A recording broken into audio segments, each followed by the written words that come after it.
రెచ్చిపోతా, రెచ్చగొడతా, 2 ప్రాంతాల మధ్య చిచ్చు రేపుతా, ఆ చిచ్చులో నుండి నేను నేతనవుతా.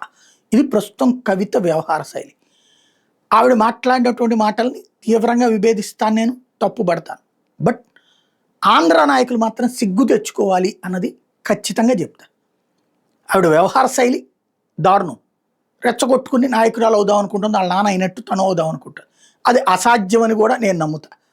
ఆంధ్ర నాయకులు మాత్రం సిగ్గు తెచ్చుకోవాలని ఎందుకంటానంటే, సెక్రటేరియట్లోకి నీళ్లు పోతుంటే ఎప్పుడు నీళ్లు నిండిపోయేటటువంటి రాజధాని అని ఆమె దాంట్లో తప్పే ఉంది. మనం ఇక్కడ మీడియాని మేనేజ్ చేయొచ్చు, ప్రపంచం అంతా చూస్తుంది. మొన్న కూడా అక్కడ పునాదులు వేసినటువంటి చోట్ల నీళ్లు నిండిపోయినటువంటి చూసాం. అసలు నీరు పల్ల మెరుగు నిజం దేవుడు ఎరుగు అంటారు. అది పల్లపు ప్రాంతం. దాన్ని 3 అడుగులో 4 అడుగులో పైకి లేపుతాం అంటారు. ఎప్పటికి లేపుతాం? నువ్వు లేపితే 4 అడుగులు పక్కన ఉన్న ఊళ్ళు మునగవా? నీళ్ళు ఎక్కడికి పోవాలా? ఇది నెంబర్ 1. రెండోది, ఆ వాగుల నుంచి వెళ్ళేటటువంటి నీళ్ళే కదా ముంచుతోంది. ఇప్పుడు ఆ వాగుకు సంబంధించిన కాలువల కట్టలే కదా తెంచి మళ్ళీ పొలాలను ముంచేసింది. ఇది నిజమైనటువంటి ప్రణాళికేనా? అది ఒకసారి ఏంటో ఇప్పటికైనా ఆలోచించుకోవాలి, ఎందుకు జరుగుతోంది ఇది అన్నటువంటి. మళ్ళీ ఇప్పుడు వర్షాకాలం వచ్చేస్తుంది. రేపు కవిత అన్నమాట నిజమని చెప్పేసి రేపు పొద్దున అక్కడ తెలంగాణ వాళ్ళు ఎక్కిరిస్తారు మనల్ని.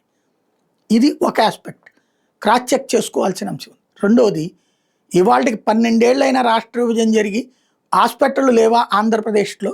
ఎప్పుడు హైదరాబాద్ వచ్చి ట్రీట్మెంట్లు ఎందుకు తీసుకుంటారు? పవన్ కళ్యాణ్ కూడా మొన్న హైదరాబాద్లో ట్రీట్మెంట్. సిగ్గుపడాల్సింది ఎవరు? మనం కాదా? హాస్పిటల్ లేవా ఇక్కడ? మన డాక్టర్లను నమ్మం. మన ఏరియాలో ఉంటే మనకు సిగ్గుచేటు, కార్యకర్తలందరూ బయటికి ఎక్కడ వచ్చేస్తారు అని. అదే అక్కడైతే కనుక పట్టించుకోరు, పెద్ద పెద్ద కార్పొరేట్ హాస్పిటల్. ఇక్కడ కూడా పెద్ద పెద్ద కార్పొరేట్ హాస్పిటల్ దగ్గర ప్రాబ్లం ఏం లేదు. కానీ మన ప్రాంతంలో ఇదివరకు జగన్ విమర్శించేవాళ్ళు. అప్పుడు ఏది కత్తితో దాడి చేసినటువంటి సందర్భంలో హైదరాబాద్ వెళ్ళిన తర్వాత గులకరాయి సందర్భంగా హైదరాబాద్ వెళ్ళిన, అదిగో చూడండి ఈయన హైదరాబాద్లో ట్రీట్మెంట్ తీసుకుంటాడు ఆంధ్ర ముఖ్యమంత్రి అని. మరి చంద్రబాబు ఏం చేస్తున్నారు? మొన్న కంటి ఆపరేషన్ అయ్యని ఆంధ్రాలో, తెలంగాణలో కాదు హైదరాబాద్లో కదా చేయించుకుంది. అట్లా పవన్ కళ్యాణ్ ఎక్కడ చేయించుకుంటున్నారు? అలా కవిత అన్న దాంట్లో తప్పే ఉంది. మనం సిగ్గుపడాల్సింది అది కదా. మనకు అనారోగ్యం వస్తే మన రాష్ట్రంలో ఎందుకు చేయించుకోవట్లేదు? ఇంకోటి, ఇవాళకి కూడా హైదరాబాద్లో ఆస్తుల మీదనే బతుకుతున్నాం. హైదరాబాద్లోనే మన హెడ్ క్వార్టర్స్ అన్నీ ఉన్నాయి. జగన్మోహన్ రెడ్డికి సంబంధించి సాక్షి కానీ, భారతీయ సిమెంట్స్ కానీ ఇవన్నీ హైదరాబాద్లోనే హెడ్ క్వార్టర్స్. అలాగే చంద్రబాబు నాయుడు గారికి సంబంధించి హెరిటేజ్ అని హెడ్ క్వార్టర్స్ అంతా అక్కడే కదా. పన్నులు కూడా అక్కడ కడుతున్నారు. కట్టుకుని బూతులు తిట్టించుకుంటున్నాం మనం. సిగ్గులేంది మనకే కదా. తప్పే ఉంది ఆవిడ అన్నటువంటి దాంట్లో. ఇంకొక వైపుని చూస్తే ఇవాళకి కూడా మనలో మనం కొట్టుకు సచ్చి వ్యాపారాలను నాశనం చేస్తున్నాం, పరిశ్రమలు నాశనం చేస్తున్నాం. వైసీపీ టైంలో పరిశ్రమల మీద దొంగ కేసులు పెడతాం, వాళ్ళని తప్పుడు చేస్తాం. వైసీపీ అధికారంలోకి వస్తే తెలుగుదేశం వాళ్ళ దాంట్లో చేస్తాం. ఇంకా మనకు వ్యాపార పారిశ్రామికవేత్తలు ఎప్పుడు వేధిస్తూ ఉంటే ఎట్లా సక్సెస్ అవుతుంది?